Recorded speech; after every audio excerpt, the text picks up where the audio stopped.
থেকে 2500 সাথী আমাদের আলহামদুলিল্লাহ উপস্থিত হয়েছে।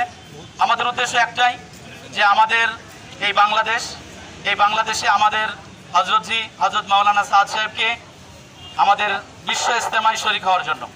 মোহতারাম উপস্থিতি, আপনারা জানেন যে কোনো যৌক্তিক কারণ ছাড়াই তাবলিগ জামাত বাংলাদেশের বিশ্ব আমির, বিশ্ববরণ্য আলেমে দ্বীন, শেখুল হাদিস, শেখুল ইসলাম হযরত মাওলানা সাদ কান্দলবিকে আজ বিগত 7 বছর যাবৎ আমাদের বিশ্ব ইজতেমায় উপস্থিত হতে দিচ্ছে না।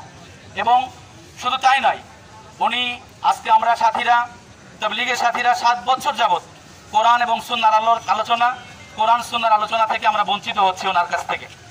শুধু উনি বাংলাদেশে নয়, তথা সারা বিশ্বে ইসলাম প্রচারের স্বার্থে, তাবলিগের স্বার্থে সারা বিশ্বেই উনি ঘুরতেছেন, সফর করতেছেন। শুধুমাত্র আমাদের দেশে উনি আসতে পারতেছেন না। তা আমরা মেহেরপুর জেলা সহ সারা বাংলাদেশ আজকে একযোগেই আমরা স্মারকলিপি প্রদান করছি যে আমাদের দেশে আমাদের আমিরকে, বিশ্ব আমিরকে হযরত মাওলানা সাদ কান্দলবিকে আমাদের ইজতেমায় শরীক হওয়ার জন্য আমরা জোর দাবি জানাচ্ছি।